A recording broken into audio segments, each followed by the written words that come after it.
Assalamualaikum warahmatullahi wabarakatuh. Hai, berjumpa kembali dengan saya di channel Wawan Cibinong.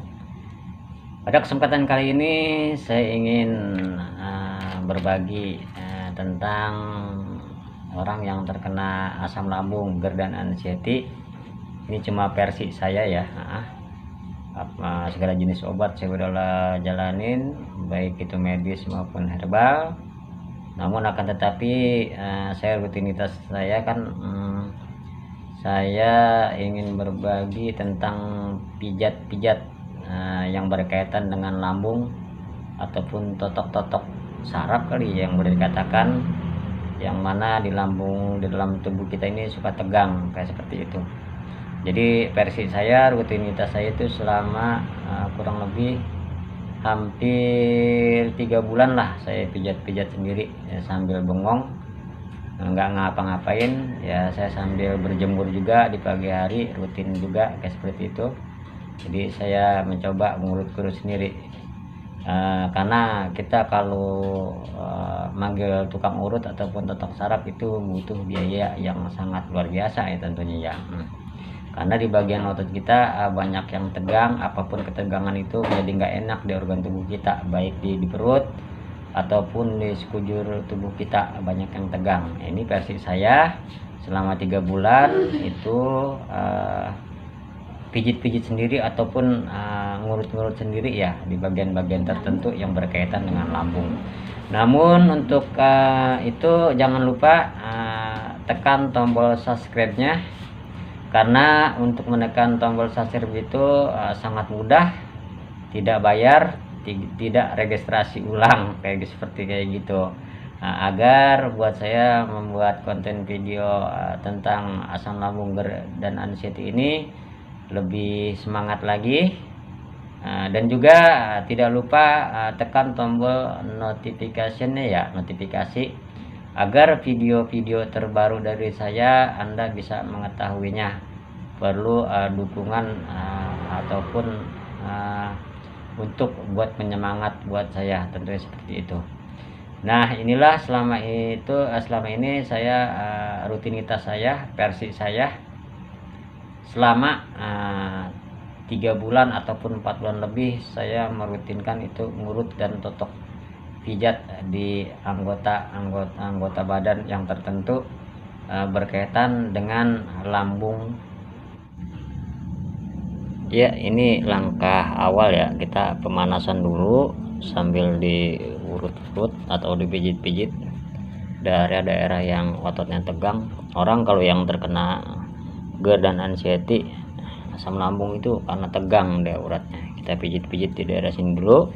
Kalau kita totok-totok ya, kita totok-totok sama tangan kayak gini nih, kayak gitu. Kita urut ini. Kalau misalkan ini betisnya bermasalah, itu ada gerinjal-gerinjal gitu, ada rasa. Nah, lebih bagusnya pakai pelumas ya, pakai pelumas dulu. Kita dibore-bore supaya licin lah gitu, supaya licin. Kita urut aja gini nih, kita urut. Itu rutin juga ya, rutin. Kurang lebih lamanya 3 menit sampai 5 menit itu setiap hari itu kayak gitu. Ini diginin aja nih, tuh diurut-urut gini di daerah sini nih ya, ini tulang daerah sini tuh, kita urut-urut aja gini. Itu dimanapun atau di rumah ya, di rumah sambil kita diem, daripada bengong aja mikirin penyakitnya nggak puguh. Ini kita sambil urut-urut ini aja, waktunya kurang lebih 3 sampai 5 menit. Nah, kita urut-urut aja gini. Nah, ini saja untuk mempraktekkan enak rasanya tuh. Kita urut-urut aja gini ya, walaupun kita nggak bisa ngurut, nggak bisa pijit ya, kita sambil ini aja lah, sambil iseng-iseng sambil ngurut begini. Apabila ada gangguan urat yang ibaratnya ada gangguan keras dan ini mungkin itu karena tegang uratnya. Nah, diurut gini aja. Nah, kurang lebih 3 sampai 5 menit. Nah, untuk tahap yang kedua, posisi lambung ada di sini nih. Ada di sini ya, kayak saya jomblo nih. Ada di sini. Kita pencet-pencet aja nih. Ini tahap yang kedua ya, ini tahap yang kedua tuh. ada di sini. Kalau bisa pakai alat bantu ya, pakai alat bantu yang kayak gini nih. Kita pencet aja, kita puter-puter sedikit, kita puter-puter sedikit, banyak juga boleh diputer-puternya. Kalau belum punya alat kayak gini ya dipijit aja pakai jempol. Itu durasinya sama juga ya tadi kayak tahap pertama, kurang lebih 3-5 menit. Ayo aja kita gini terus. Yang penting saya katakan itu yang penting rutin ya, rutin setiap hari, mau malam kayak mau siang mau pagi itu rutin, karena rutin tersebut akan dapat memperoleh kemaksimalan dalam pijit daerah seputaran lambung nih setiap hari. Kalau saya pribadi itu rutin setiap pagi sambil berjemur di pagi hari gitu ya, daripada kita berjemur mengomong aja ya, sebisa saya pijit-pijit daerah titik-titik lambung di sini. Ini kalau lambungnya bermasalah ini agak sakit juga, sakit gitu. Saya juga dulu awal-awalnya 4 bulan yang lalu tuh sakit banget tuh awalnya, sampai semingguan sakit sedikit. Tapi sekarang udah alhamdulillah udah nggak sakit lagi ya, ada sakit-sakit sedikit lah gitu. Nah kalau bisa jempol telunjuk ini dijadiin satu gitu. Nah saya katakan tadi ini kurang lebihnya durasinya 3-5 menit kayak gitu. Ini titik lambung di sini nih gitu. Untuk titik-titik yang lain itu masih banyak ya, yang itu buat sakit apanya saya ini ya, yang saya tahunya di sini di seputaran lambung. Nah itu udah ketahuan tuh merah tuh, merah itu tuh di sini. Jadi pusat lambung ada di sini di kaki. Yang penting saya bilang, saya katakan lagi, rutin, mau pagi mau siang mau malam mau sore itu terserah. Tapi yang lebih bagusnya sambil berjemur di pagi hari, itu kurang lebih berjemur 10 menit lah di jam 9 ya, jangan terlalu panas, ntar kepanasan jadi kulitnya jadi ini lagi jadi hitam kayak gitu. Oke, ntar dia ada di tahap ketiganya di bagian tangan ya.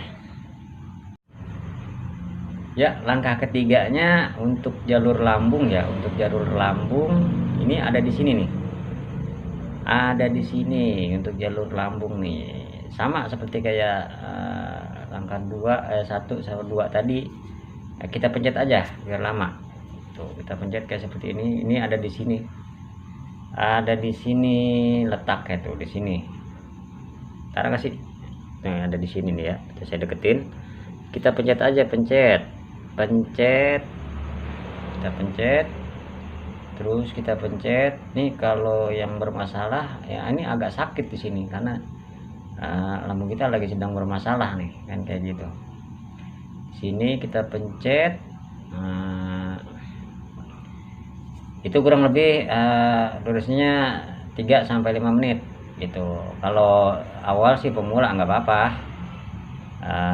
baru 1 menit 2 menit juga nggak apa-apa, yang penting kita pencet. Ini aja saya rasanya sakit juga nih masih gitu, kita pencet ya. Nah, lebih bagusnya pakai volumas ya, pakai volumas biar agak licin gitu dipencetnya. Sama di bagian ini nih, jadi jempol di sini, jempol di belakang ini, telunjuk di sini, kita pakai volumas, kita pijit-pijit aja. Yang penting saya bilang, saya katakan dari tadi, yang penting itu rutin, yang penting kerutinan, karena penyakit asam lambung dan CIT ini butuh proses, nggak instan tuh semuanya gitu. Ini hanya sebagian yang saya tahu ya. Tuh dipencet di sini aja, berdurasi kurang lebih 1, 2, 3 menit, bolehlah 3 menit. Nah kalau apabila ada napas yang nggak plong, biasanya orang terkena anxiety psikosomatis itu napas yang nggak plong, atau napas tersengal-sengal ibaratnya. Nah pijitnya bagian sini aja nih, tadi di sini daerah lambung, nah di sini nih diginiin aja, gimana sih? Nah di sini kali ya, sini ya, sini. Nah daerah sini dah, sini itu dipijit di sini deh, pijit sampai ini ya. Kalau di sini lambung, tadi daerah pernapasan, daerah sini pijit aja di sini sebisa mungkin lah ya. Durasinya sama aja, 3-5 menit tuh di daerah sini aja kita pijit. Biasanya di sini orang warnanya hijau nih, hijau biru lah, bukan hijau ya, mohon maaf, biru di sini. Nah kalau dipijit-pijit ini dia jadi merah, jadi aliran darah tuh jadi jalan kayak gitu. Jadi aliran darah jalan, kita pijit aja. Ini saya juga enak banget nih, rasanya hangat, jadi hangat ke seluruh badan. Oke, itu aja ya. Nah dari video awal tadi dari betis sama di bagian telapak kaki, lambung itu, sama bagian tangan ini, itu jangan lupa ya, tangan kaki kanan kaki kiri 3 menit 3 menit 3 menit, dan juga ini kanan dan kiri juga kayak seperti itu. Jadi diharuskan kanan dan kiri itu, supaya kita enak, terdapat maksimal rasanya kayak seperti apa. Dan saya katakan tadi ini butuh proses untuk pijit ini, yang penting rajin, tekun. Nah itu kita apapun ikhtiar kita, baik obat ataupun pijit ataupun urut, itu yang penting kita tujuannya adalah maksudnya sembuh dari penyakit asam lambung, GERD dan anxiety kayak seperti itu. Dan tidak lupa, jangan lupa, yang pertama adalah, yang penting yang terutama adalah berdoa pada Allah Subhanahu wa taala menurut agama dan kepercayaan masing-masing kayak seperti itu. Yang utamanya adalah berdoa, seperti kayak gitu. Oke, demikian itu saja yang saya ketahui, yang saya tahu. Ini hanya versi saya, mungkin versi Anda nggak tahu dah seperti apa, karena kita banyak cara, banyak metode masing-masing. Saya katakan itu versi saya. Mudah-mudahan yang masih sakit asam lambung, GERD dan anxiety itu bisa bersabar dan ikhtiar terus, berusaha terus. Nah sekali lagi saya katakan, jangan lupa berdoa kepada Allah Subhanahu wa taala apabila Anda ini menurut agama dan masing-masing kayak seperti itu. Penyakit kayak gini butuh kesabaran, butuh tekun. Jadi bisa menerima apa yang penyakit yang kita rasakan kayak seperti itu. Kalau kita nggak menerima, ya mau mana lagi, emang udah sakit kok kayak seperti itu. Mudah-mudahan sakit asam lambung, GERD dan anxiety ini kita diberikan kesabaran lah, ibaratnya harus sabar kayak seperti itu. Mudah-mudahan buat kelak seminggu dan sebulan ataupun lamanya kita mendapat kesembuhan, mendapat gagah lagi seperti sedia kala, bisa aktivitas kembali seperti biasa, bisa berteman lagi, dan bisa kumpul-kumpul lagi bersama keluarga ataupun teman kerabat yang semestinya kita dulu lagi sebelum kena GERD dan anxiety seperti kayak itu. Oke, itu saja dari saya. Mudah-mudahan bisa bermanfaat. Wabillahi taufiq wal hidayah. Wassalamualaikum warahmatullahi wabarakatuh.